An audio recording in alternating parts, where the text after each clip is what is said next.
We're on, mate. Bruno Fratus. All What's going on, bud? right.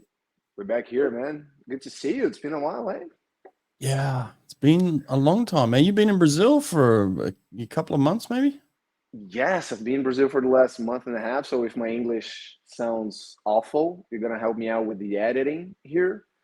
But yeah, we went from seeing each other pretty much every single day and talking to each other pretty much an hour a day to talking every other month. So Hmm. I do miss I do miss talking to you. Yeah, me too, man. For those that are seeing this too for the first time, I'm wearing contacts, so no glasses on this podcast. I feel pretty good. I don't love contacts sticking them in my eye, but I love once they're in. Feels awesome. So new Looking good. face. Yeah.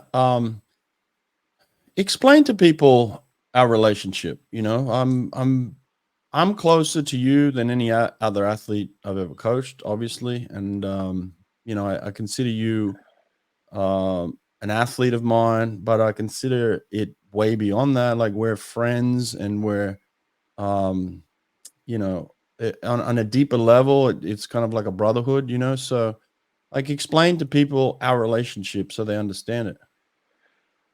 It's fun because I grew up watching you racing, right? I have this very clear memory of the 2004 Olympic Games where Mm. I was actually rooting for you in that final.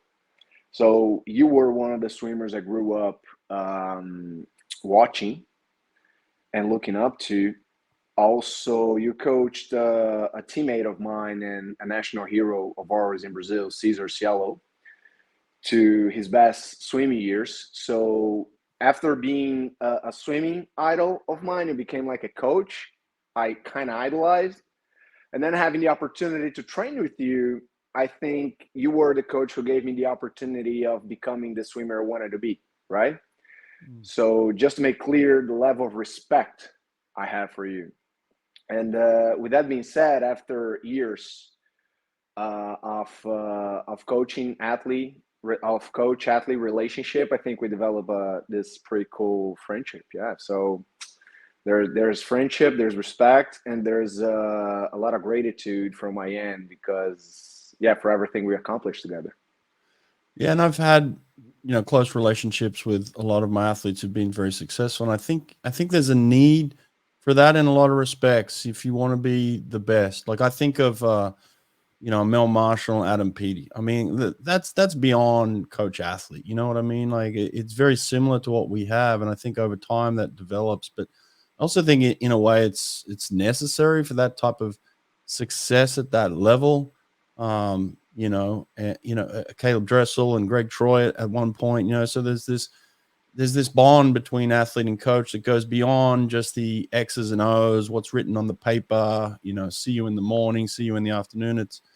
It goes into life as well. It becomes you start to care about each other, and you start to have a deep relationship. And when things, and there's this communication too. So like when things are good, we know. When things are bad, we know. But it's this working with each other that ultimately brings out the best result, I think, too.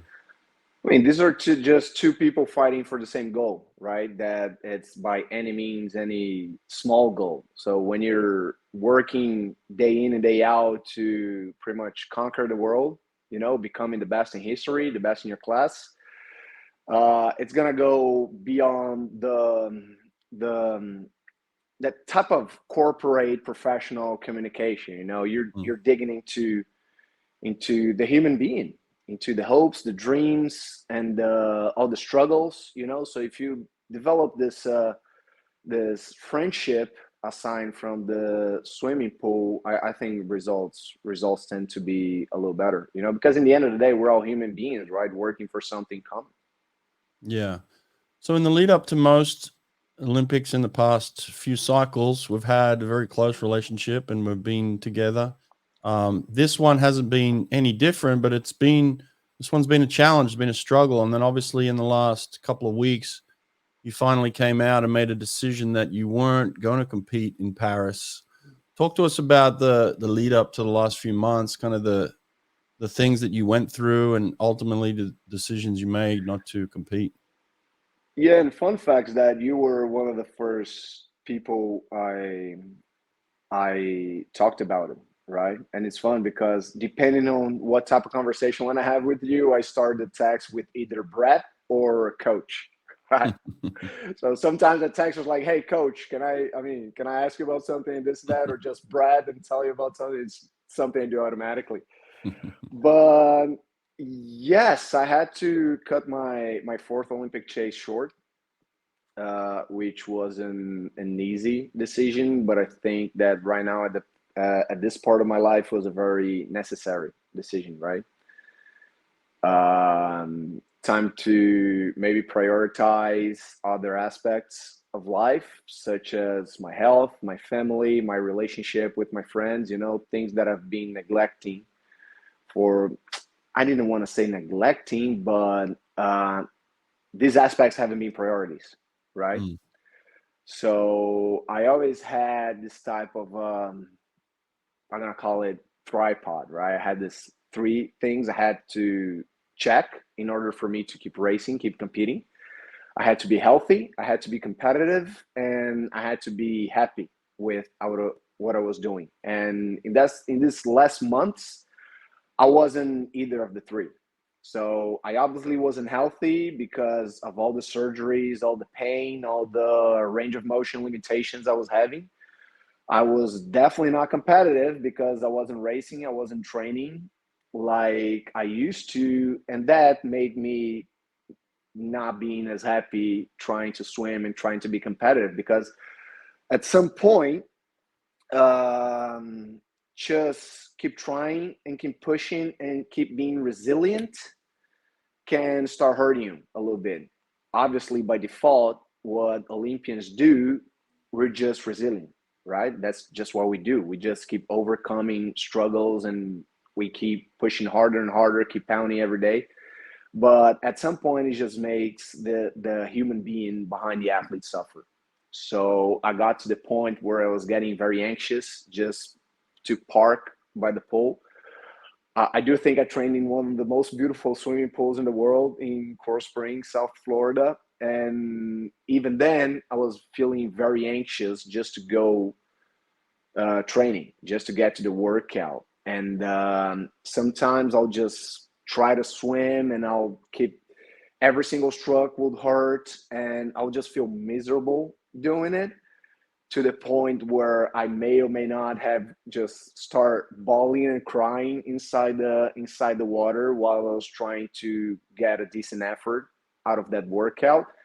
So at that point, Michelle, who, for everybody watching here that is not aware, Michelle's my wife and also my coach, she just looked at me one day and I was hanging on the star block trying to recompose myself. And she just told me to get out of the water. And we basically had this hour-long conversation, very deep conversation at home. And we never came back. And that was about a couple months ago. So at some point, I think she just got really tired of seeing her husband struggling so much and suffering so much, that the conversation was exactly about stop punishing myself. And we should just go out there and try to enjoy life doing something else, at least for a while. I don't like the idea of just retiring. I think that'll be extremely anticlimactic for the career I had so far and for the passion I have for swimming and racing. I do it with the most passion, as passionate as I can, every time I step on the block, every time I go training. But for now, it would be important that I just take a deep breath and let my body heal, let my mind, especially my heart, heal, and see how it goes. Yeah, deep, man. I stood up, by the way. I'm standing for this podcast. My first time standing on a podcast.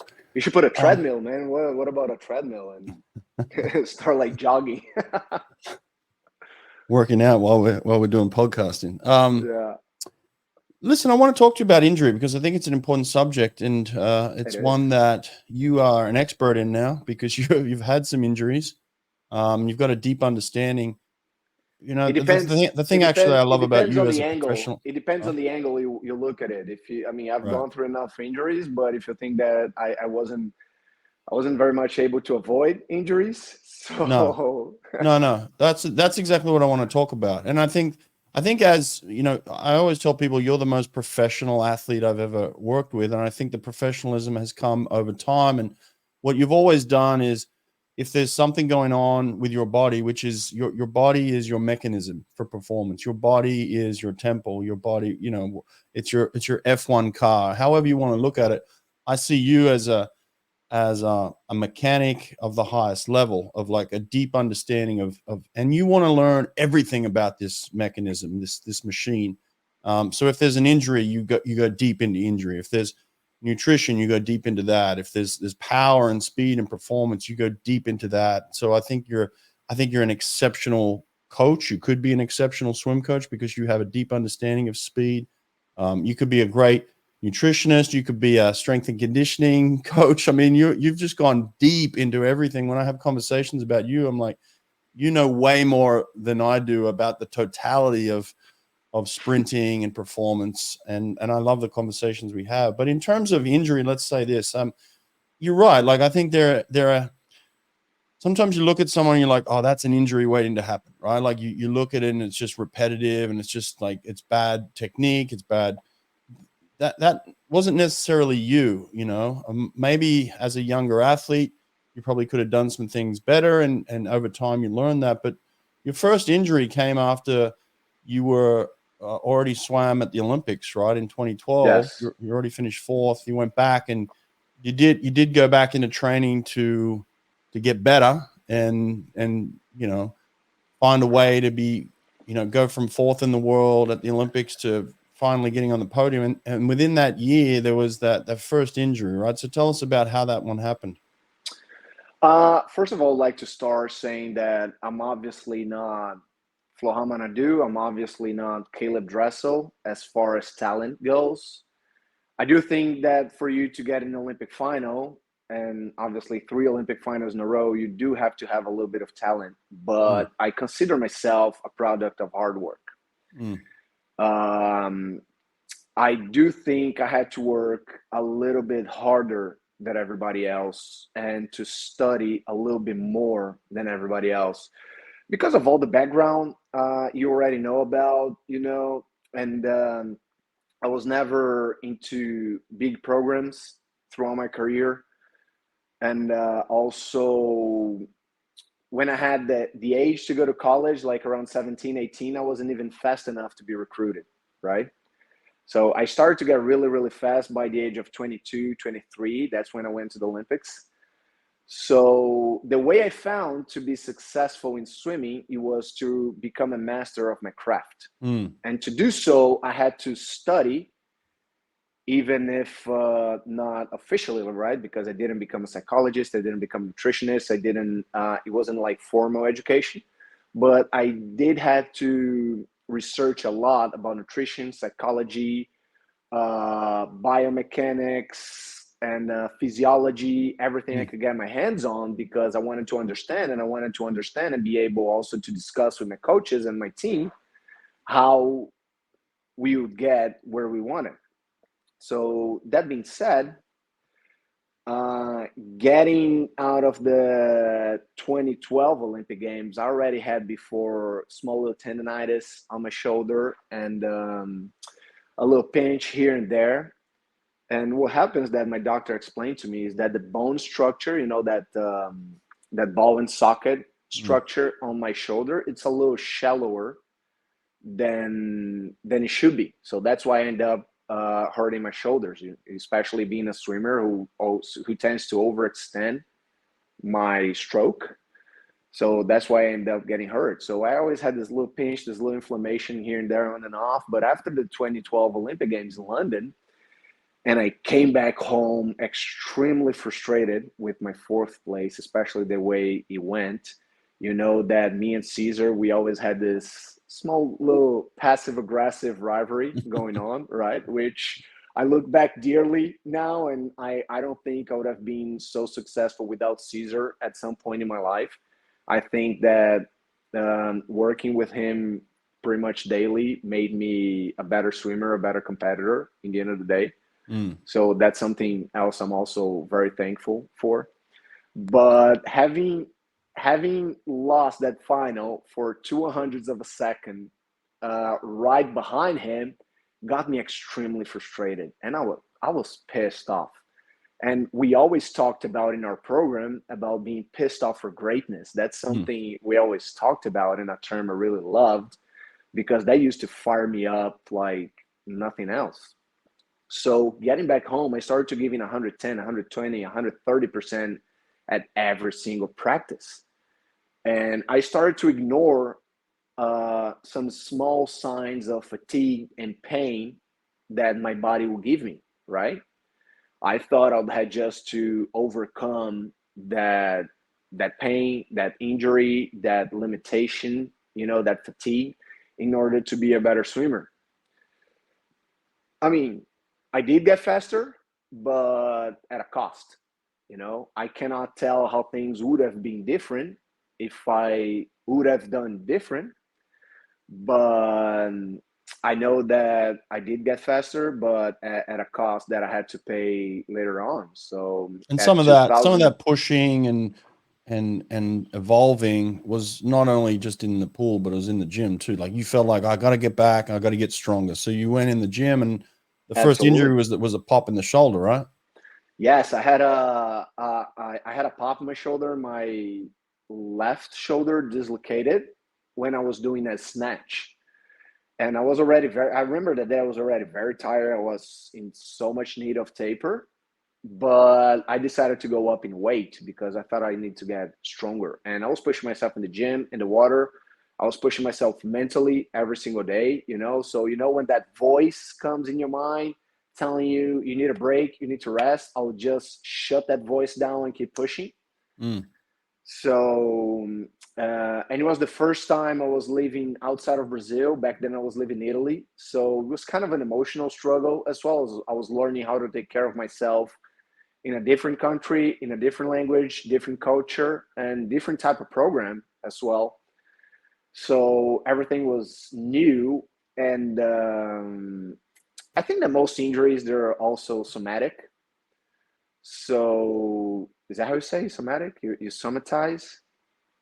What I mean is that they're also emotional. It comes from an emotional state of mind. So when I got my first injury, I was dealing with a lot of unsettling, unresolved emotions. So I always think there's something to do with that also. And I mean, I had the pop in my shoulder. I had to come back to Brazil, get surgery done. I redid my labrum. That was my very first surgery.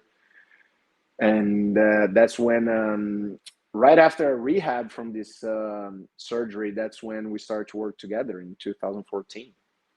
Yeah, we came together. I remember there was a time where you had just had your surgery, and I was down in Brazil for a trial meet, and I know that you had just come out and you'd pushed through it, or you were just about to go to surgery. It was one of these situations where you were either just about to go in and you were about to make a decision, or you'd just come out of surgery. Which one was it? I was about to. We had this trial. We were coaching Marcelo Cherubini back then. To that, it was right before that Barcelona World Championship. And you were there coaching Marcelo, and I have had the injury maybe a month, 6 weeks prior to the meet. Right. I decided to go to the meet, do my rehab, do my physical therapy, go to the meet, race the meet, see if I could qualify to Worlds, and then make a decision. So even then, right, you have a torn shoulder, you need surgery, you need to rehab. And then I decided to push 6 more weeks to race trials. Marcelo just kicked my butt at the 50, obviously, but then I was able to qualify for the relay, for the 400 free relay for Brazil. But then my doctor just urged me to go to surgery and have it fixed because before I made the situation worse, and that's what I did. Yeah, it's interesting you talked about that pain threshold. You've always had a pretty high level of threshold when it comes to pain. Lots And I of don't even trips. know the extent of it. There's probably Uh, beyond what I think, but it's like you seem to be able to go further than most people when it yeah, comes to pain. lots of trips to the trash can during our workouts, right? That was fun. I would have like 3-4 trips to the bucket just to puke my guts out and get back to the main set. No, it's kind But of a catch-22. Look, we were never the type of people to talk about our limitations. We always saw the possibilities, but we, in the back of our minds, we knew certainly there were limitations. And right, like when you stand on the yeah, podium and you're next to Flo Manadou and Nathan Adrian, who's also Nathan like Adrian, right? Like, 8 feet yeah, tall. yeah. What are you They're gonna up do? here and you're here. So it's like the limitations kind of slap you in the face at that point. It's like, okay, you don't have their height, you don't have their length, you don't have their Yeah, reach, so we knew these things, but it wasn't something we dwelled on, but it was more of like, okay, what can we control and what can we do? And look, in sprinting, you can't be top of the world unless you're powerful. You look at all the top true. sprinters, male, female, they're strong, they're powerful, they've got good length, they've got good tempo, good control, strong all over. So we knew that. So there's things that we couldn't avoid. So even though, you were pushing hard and going through some of these challenges, there's a give and take, right? Like you have to in some respect, True. but then there's this learning too of like, like you said, this fatigue learning, like not pushing beyond the fatigue where you can then get an injury. That's where the real learning comes in. And that's where, you never know what your limit is too. It's like, how far can I go? How far can I push myself? You don't know those limits until you kind of get to the edge sometimes, right? Very true. And it's fun that you mentioned all those limitations because I remember I used to think I would train really hard in Brazil until I got to Auburn with you. And I remember Amy Laser, she used just to bully me, just to cook me on every single kick set. That's another swimmer I respect the most. Amy, she was amazing because it kind of became, we became very competitive on kick sets. She was doing those amazing kick sets, breaststroke, obviously, and I was trying to keep up freestyle. But I'll just ignore everybody else and I'll just focus on Amy because I wanted to race her on kick sets, but she would just destroy me every time. So yeah, that was so much fun, man. But anyways, as I said, I think I had to push my threshold a little bit more because that's the way I found to be a fast swimmer. Just ignoring pain for a while and ignoring the struggle and find motivation in the struggle also. And obviously, again, that came with a price, but I don't know. I'm if I'm telling you the truth, I'm low key proud of the injuries and the pain and all the stories we have because that's proof that I haven't left anything on the table, you know? Yeah. Yeah. That's proof that every time I went to a workout, either in the gym or in the swimming pool, I was giving 100% every Yeah. single time. Mm. So I assume that as a coach, that's everything you can ask for, right? Mm-hmm. I Yeah. think there wasn't a time where you told me to work out, or even Michelle, or even any other coach I worked with, that I just complained about the workout and I didn't want to do it, and I'll just go to the swimming pool and do whatever was on the board and just perform to the best of my ability. Yeah. And And I I mean, think after 3 Olympic Games at 34 years of age, things are gonna hurt. I mean, we're all human. I mean, even race cars, you have to change a tire or a chain or a pistol every now and then. yeah, and let's not get lost here on the results. I mean, you were on the podium at multiple world championships, Olympic Yeah, Games. You were winning all the major events in South America. I mean, you've been under 22 seconds over 100 times. I mean, let's not get twisted in terms of like you were also performing at the highest level consistently, absolutely. meet after meet, or, continent after continent, just raking in cash, all the cash meets, everywhere you went, Yeah, people were in fear of your performance. I still have this little chip on my shoulder that I was never a world champion. I was never an Olympic champion, right?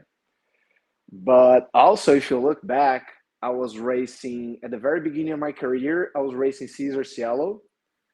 Then I was racing Flohama Nadu for the best part of his career. And when I thought it was going to be my turn, Caleb Dressel came up. Mm. So that's also something else I'm very proud of, that I was always racing the best. Obviously, let's not forget about being proud, you know? Yeah. So I'm really proud of having raced the best in history. When I look back to my Olympic podium, for example, I see obviously Caleb Dressel on top. Right after him, I see Flohama Nadu, and then I see myself as just the kid who made it. You know, it's like these two geniuses, Yeah. these two demigods of sprinting, and then there's just me, the guy who made a decent effort and worked hard enough and earned his place in the podium. You know, so I Well, like I to, think what you did too is like yeah, you look at that and that's your respect level for them. But I think when they talk about you or they talk about you to other people or they refer to you, like they have that same level of respect for you in terms of, hey, this is a guy that's really, really difficult to beat, even with my talent level, even with the way that I train and my coaches. Like Caleb had to be at his best to beat you. Flo had to be at his best to beat you. So like you gave those guys everything and brought out the best in them too. And I think that's where that respect is amongst the sprinters too, huh? yeah. It's something like I like to develop friendships, you know, with my competitors, and I did develop indeed a very nice friendship with Flo, and we talk constantly. Also, guys like Kyle Chalmers, you know, so the level of respect is there. There's a lot of consideration and respect for each other, and yeah. I mean, I think when you just step on the block and you give your best and you leave everything in the pool, that's everything you can ask for, you know. Well, there's also something on the flip side of that we laugh about often is this competitive side of swimming, and a lot of the Yeah. times swimmers, for whatever reason, will get out of the pool and say, "Oh, that was so much fun. I love that person so much." And it's just like everyone's one big happy Yeah. family. The reality of the situation is that's not it, especially for the top level sprinters, the male sprinters. There's a lot more heat on it, isn't there? I mean, it's just a bunch of guys with peak level testosterone inside a very confined room, which is the call room, right before trying to race each other at a world level meet. Yeah, there's a lot of competitiveness. But in the end of the day, we are all friends. We talk to each other. We go out. We have beers together, and we laugh, and we have like nice conversations. But at that context right there, at that building, you know, in the swimming pool, things get very, very heated, very intense, and I love the feeling of it. You know, I know it's not personal. I know it's part of the show. It's part of the game. So many times, these guys I mentioned that I'm friends with, we try to win at the call room, you know what I mean? Just like with a look, with certain body language, with like slapping our thighs, our chest, and trying to play tough in front of each other. So that happens a lot. I do think it would be fun if we had more trash talk in swimming. I'm not gonna lie. Obviously, in the professional level, you know, I think they'll bring a little more interest to the sport. I remember the relays back in Australia versus United States back in 2000. I remember obviously Phelps against Kavich, and then that Lily King with Yulia Femova. You know, so I always think these stories are so much fun to Mm. follow. So I do think we could have a little more like of this UFC environment in swimming, and that'll be beneficial for us in terms of marketing also. But obviously, I mean, it's all good people, you know, everybody there, we respect each other, we like each other. So, but when competition comes up, I mean, you have to put your game face on. Yeah. Let's talk sprinting a little bit. You know, you've learned so much and you're so intelligent with the way that you approach, you know, getting faster, getting more powerful, and then performing consistently, right? Like that's a huge factor. You know, a lot of people look at this record of 22 seconds, you know, 100 times under 22, and they're like, you know, Cam McAvoy just put out a thing where he was like, I went 19 times under 22 this year. You know, I'm like, oh, that's awesome. Like, how crazy is that? And then you think of it like you did that 100 times. So if you extrapolate that, that's 5 years of Cam McAvoy having to do that just to catch you. Right? That to me is like, what? That's madness, you know, like 121s, not even counting the amount of 21s we swim in practice, because I do remember we going like, I think there was this workout we went like 21.5, 20, 21.8, 21.9. Yeah. Yeah. So something like that in a given Saturday, you know, we'd step on the block every 30, 40 minutes. We'd just spend the whole morning in the swimming pool. And I remember going 21.5 at the James E. Martin Aquatic Center. Right. So one of the things I talk about with people in relation to sprinting is this idea of, you know, the periodization. You know, the normal periodization was you go like this, you work hard, and then you drop down, and you know, so over this course of like 3 or 4 months, you know, the work is increasing, and then all of a sudden you have this drop off in taper, and then you have this one performance, and it's like every 6 months you have this one swim that you put all the money in the bank on, you know, and then you do that twice a year type thing. You're now talking about going 21 week after week after week. So obviously the periodization changes completely with that. So how do we look at sprinting these days and get people to swim faster more often? What's your opinion on that? I do like to peak around 3-4 times a year. Obviously that you're going to have a main taper where you're going to go full rest. I remember we used to do like 6 to 8 weeks taper, right? But I do like to have smaller peaks through the year and have this performance gap, not only one meet, but having maybe 2, 3, 4 meets in a row where I can perform and go like substantially fast through all these meets. So I don't believe in taking big breaks.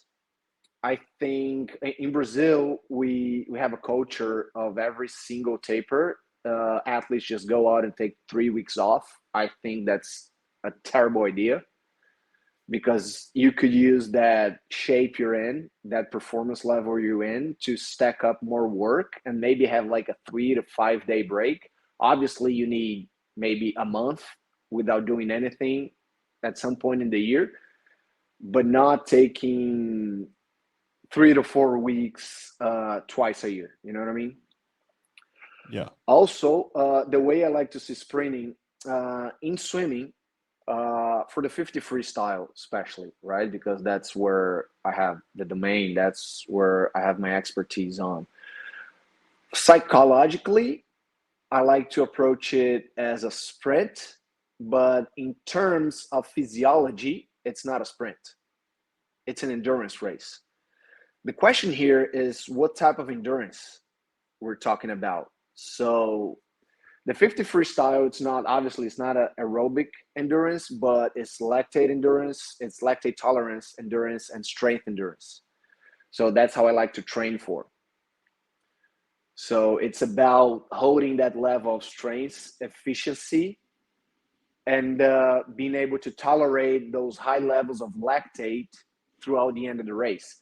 If you think that you're not gonna have a lot of lactate in the 53, you're probably doing it wrong, because by 25 you need to be hitting 18, 17 points of lactate, you know, and then holding it towards the end of the race. So during training, I like to approach as an endurance race. Not as much just sprinting, because some people, they just dive in the water, they start spinning their arms as fast as possible. I mean, you're not going to win the race in the first 50 meters. I mean, unless you're Caleb, right? That's what he does. He just kicks the hell out of everybody at start, and then sprint to the end. But I don't think, at least in my case, I wasn't gonna be those guys at start, right? Florent, Caleb, Ben Proud, even Brett Tandy, Nick Santos, Cesar Cielo. So I had to invest in something else, which was the back end of the race. So yeah, that's why I started approaching the 53 as an endurance race. So being able to tolerate super high levels of lactate. So we talked about, almost four sections or four sectors of performance in training. We would have our speed endurance, we would have our speed strength where we get strong, we'd have our speed power, and then we'd have our explosiveness type thing. And yes, there's a combination of those things throughout each phase, right? Like you certainly will be doing explosive movements early on, Yeah, but there's a tendency to lean more.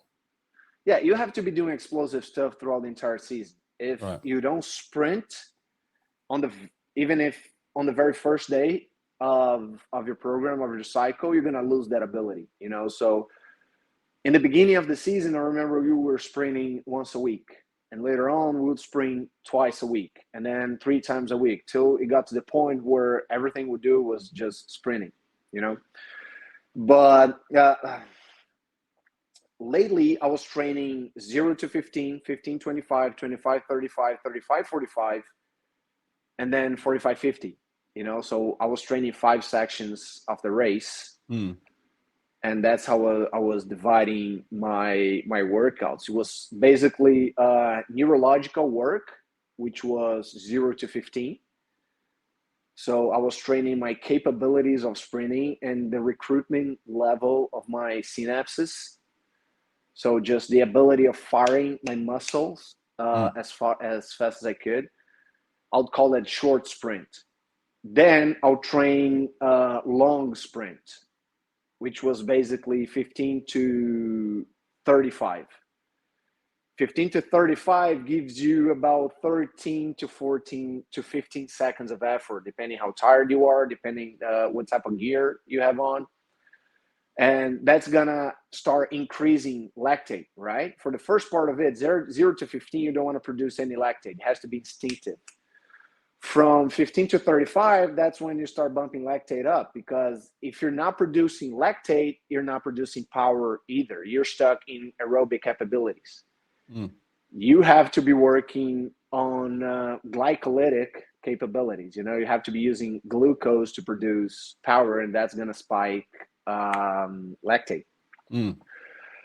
After that, I'll just, on a third day, on a third different type of workout, I'll just deal with that lactate, which will be 35 to 45. And you might be asking yourself about the 5 less meters, and the 5 less meters is all about decision making, right? So on the same day I would work 35 to 45, I would also work finishes when I was extremely fatigued. I'll usually put my fins on and sprint to finishes, because you want to be able to make that decisions of how much you're going to glide, which hand you're going to finish a race with, and so on. So that's the entirety of the race. Actually, who taught me how to think like that, it was Arilson Soares. He's now coaching at Georgia Tech. So we used to work together. He was the coach. He was the guy who coached me to my first Olympic Games.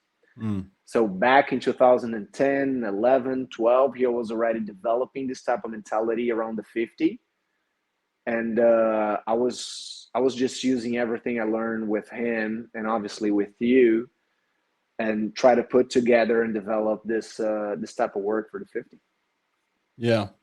Now, when you're building up resilience and you're working on speed and power, obviously there's work that needs to be done to that, and then you're training a lot under fatigue, and I know that there's a lot of fatigue involved here. Now, there's also a lot of slow, steady, aerobic, technical work. There's drilling, there's sculling, there's all types of drills and skills.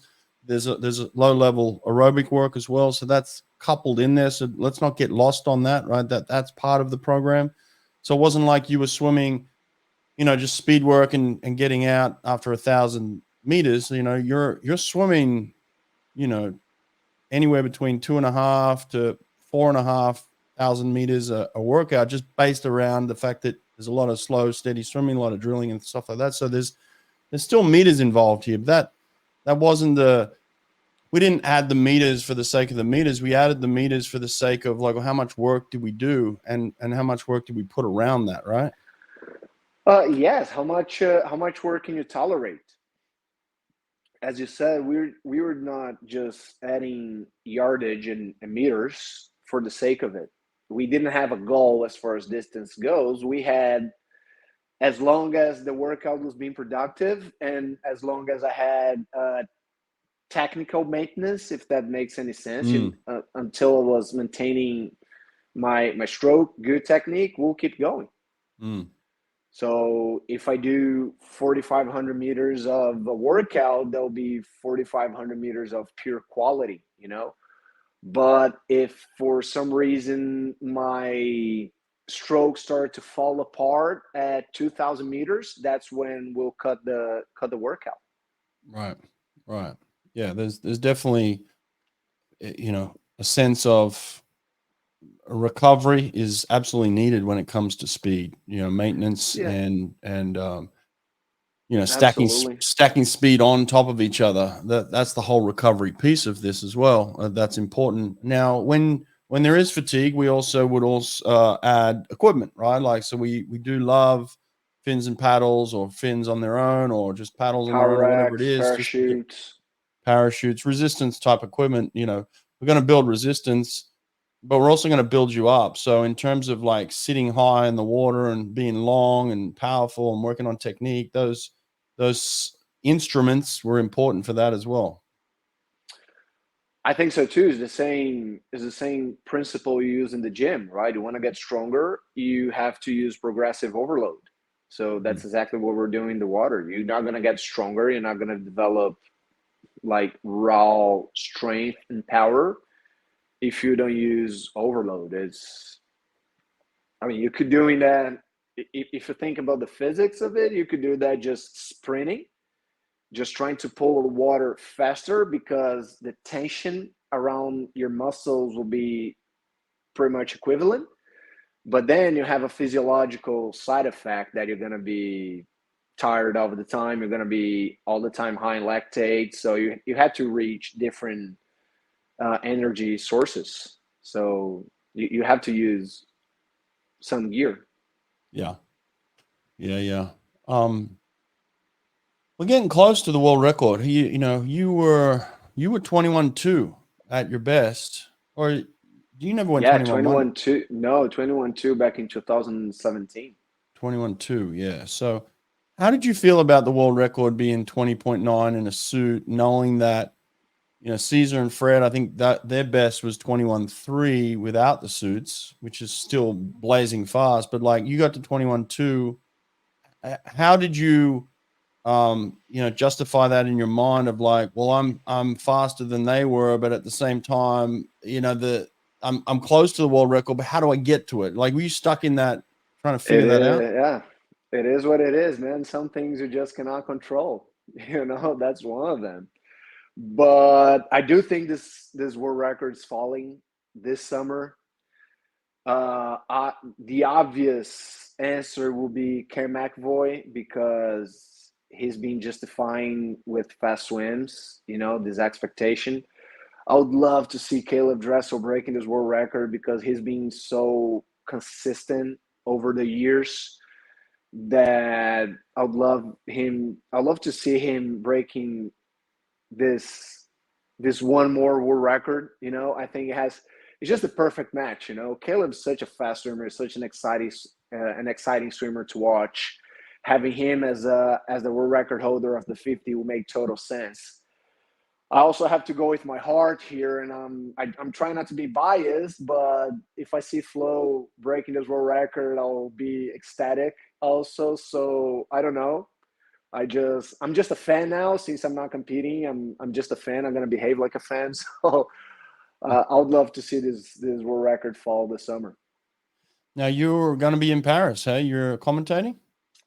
Ooh, that was supposed to be a secret, man. There's an NDA involved. They signed NDAs. But yeah, I'm gonna be in Paris as part of the broadcasting. You guys are gonna see me there, mostly for Brazilian television. So I mean, you're just gonna have to hit the subtitles in English because I'm gonna be speaking Portuguese most of the time. You guys won't believe how smart I am in Portuguese, man. My God. I sound much better. But yeah, I'm gonna be broadcasting, I'm gonna be interviewing, I'm gonna be commentating, I'm gonna be in Paris.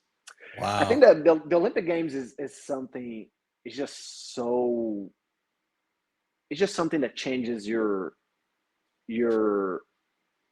view of the world, you know? Mm. It's just something that changes your understanding and of the world itself, of life, of meaning, of everything. It's just something magical. And after going to 3 Olympic Games, if I didn't do everything in my power to be in Paris and eventually to be in Adelaide and to be in Brisbane and so on, I mean, I want to be present every single time now. No matter what I do, I just want to be present, you know? Yeah. Yeah. You haven't officially called an end to the career. Obviously, you're taking a time out here. You're going to be a fan for a while. You're going to get some inspiration being on the pool deck in Paris. There's no doubt about that. So, Absolutely. do you think you come back out of this and have another swing?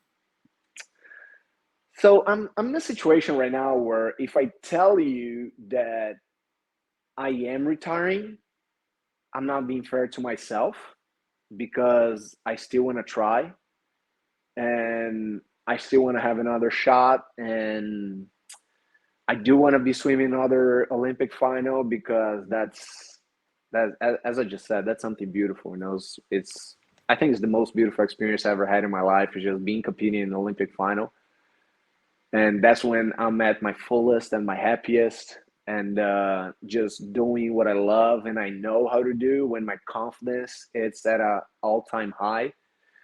But if I'm telling you that no, I am not retiring and I am certainly going for another one, I'm not being fair to myself again because I do need this rest. You know, I do need to stop to spend some time not thinking about competing, not thinking about being in shape. Well, I'm doing my best not to make myself, just not to let myself go.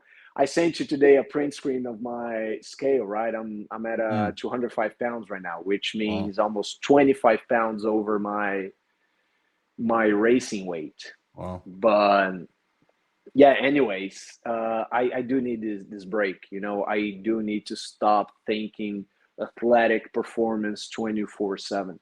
So Yeah. so yeah, right now it's not an answer I can give you.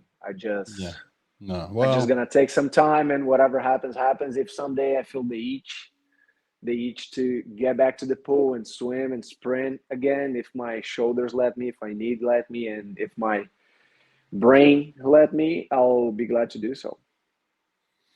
how do you think if that was the case, if you were to end it based on those things, how would you get all of this information out of yourself? Like how would you pass on this information, let me say, other than just, what you've done here in podcasting, but I mean you've learned so much through this process. And I think you and I both know that I've got this company now called Sprint Revolution where there's this evolution of sprinting and you're at the forefront of it. So like how could you pass on the knowledge so that we can continue to progress and continue to learn and grow in sprinting? Because I think we're still, many years behind track and field when it comes to swimming excellence Oh, in sprinting. oh, hold on. We're in South Florida, right? There's a thunderstorm starting, so this little guy here just got scared. That's Carlos. Hey, everybody, say hi to Hey, Carlos. Carlos. But I like to have this one-on-one relationship with younger swimmers, right? So I like to be on deck and teaching and talking about anything that they might have interest in related to swimming, related to performance.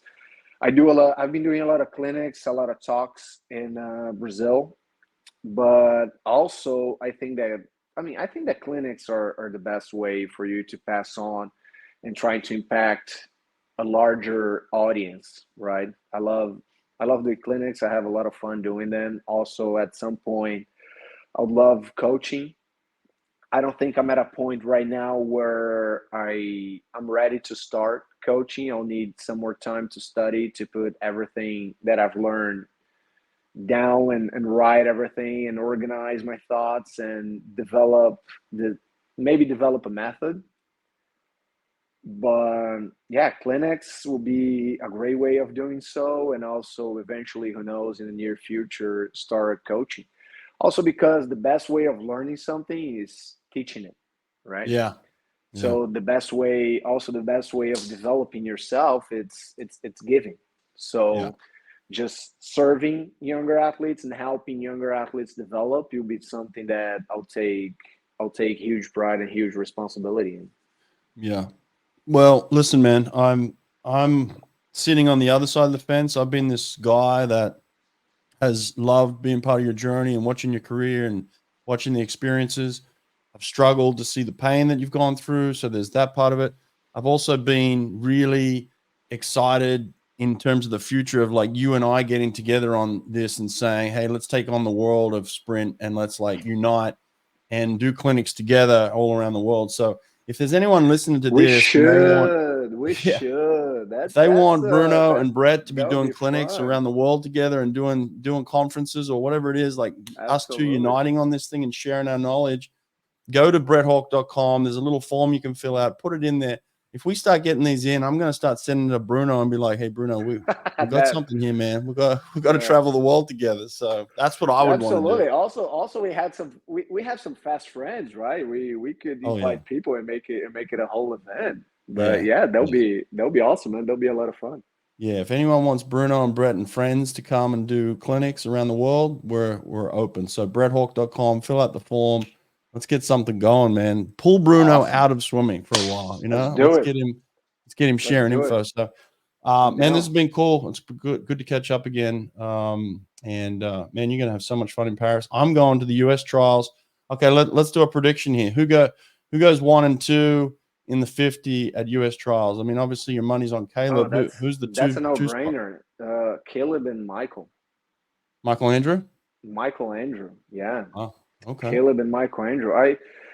Two athletes that I loved racing, two of the toughest athletes I ever raced. I think the amount of experience, the amount of quality, and these are also two very extremely clutch athletes, right? So they do come up with the best performance when it matters the most. So yeah, I put my money on Caleb Dressel and Michael Andrew once again. I like the call, man. We're probably going to clip that and put it out. But listen, Jack Alexi's out there too, man. He got second at the World Championships in the 50 and the 100 last year. Jack Alexi can ball, man.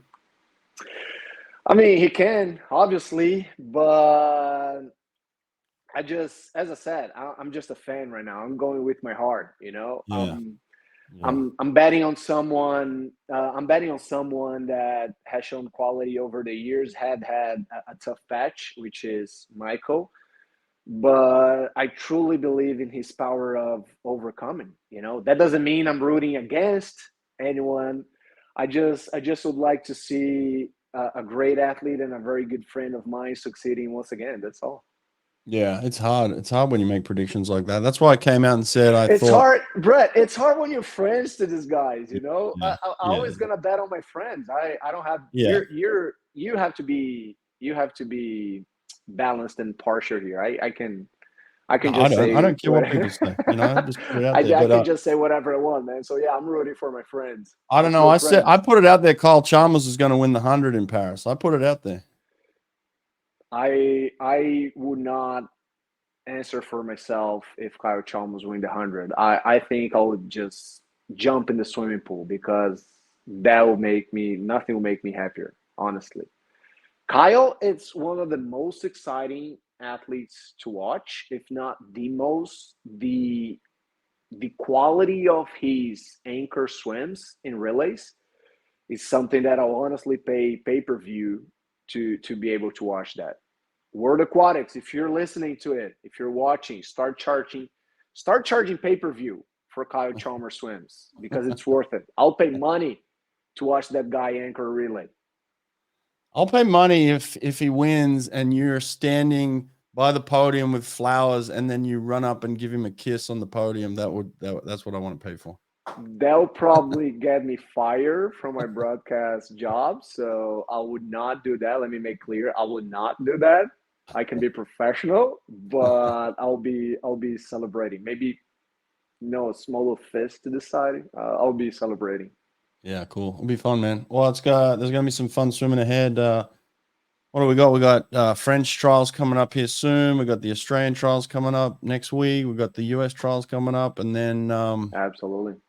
And then Olympics, man. So some fast swimming. So a lot of fast racing, right? Unfortunately, Brazilian trials were not that exciting. I was expecting something else, but we got hopes. We got hopes. Guy Caribé is gonna improve a lot in this coming years.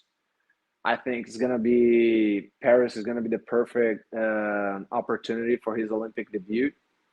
He's been training in such a great environment for the past few months, and I do trust his ability to perform. Yeah, and that's a kid I would love to be teammates with. I think I was already struggling with all my injuries when he started making the national team, but that's he's such a great kid, man. We had good conversations before, and that's a guy I would like to see. That's a guy that will make me go back to training for the 100 just so I could share relay with him. Yeah.